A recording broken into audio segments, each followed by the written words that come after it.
Dan kalau kita melihat tadi cara bermain timnas Indonesia, di babak pertama khususnya kita bisa melihat bahwa timnas Indonesia bermain seperti tim Eropa. Jujur nih teman-teman, kenapa saya katakan seperti itu? Karena teman-teman perlu mencermati begitu banyak peluang yang bisa diciptakan oleh para pemain timnas kita. Secara total di babak pertama, para pemain kita bisa menciptakan 6 peluang yang berbahaya, 5 on target dan 1 off target. Tahan imbang Tanzania, Shin Tae-yong optimis timnas Indonesia punya kans menang lawan Irak, syaratnya skuad Garuda harus.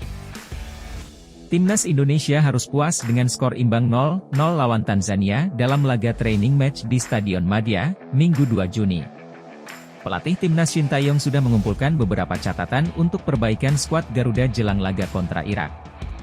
Shin Tae-yong mengakui jika performa timnas Indonesia kurang greget lawan Tanzania, namun tidak khawatir jelang laga menghadapi timnas Irak. Sebagai informasi, pertandingan di Stadion Madia, Jakarta digelar sebagai persiapan untuk menyambut babak kedua kualifikasi Piala Dunia 2026.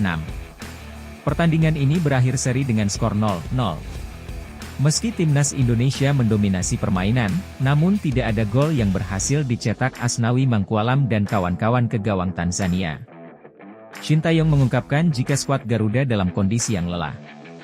Pasalnya porsi latihan yang diberikan STY sejak pemusatan latihan pada Rabu 29 Mei terbilang tinggi.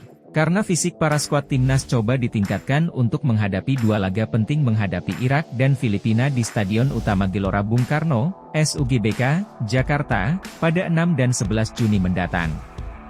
2 laga ini sangat penting buat timnas Indonesia untuk bisa lolos ke babak ketiga.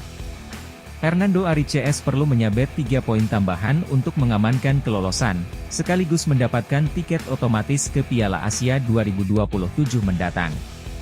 Laga uji coba kontra Tanzania pun dijadikan kesempatan untuk mengukur kesiapan timnas Indonesia. Berbagai kekurangan bisa dilihat untuk menyiapkan skuad Garuda siap tempur melawan timnas Irak dan Filipina. Memang seperti apa yang dibicarakan sebelumnya, hasil tidak begitu penting.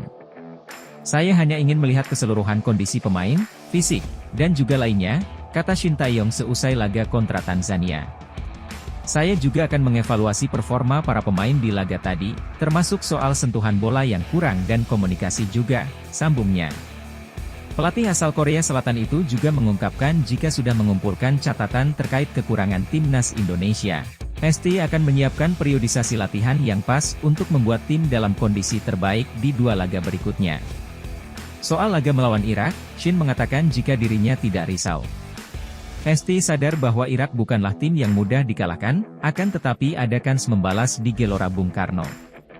Setelah itu, saat bersua di Piala Asia 2023-2024, timnas Indonesia juga kalah dengan skor 1-3. Selanjutnya, timnas Indonesia akan bentrok dengan Irak di Stadion Utama Gelora Bung Karno pada Kamis 6 Juni pada pukul 16 waktu Indonesia Barat.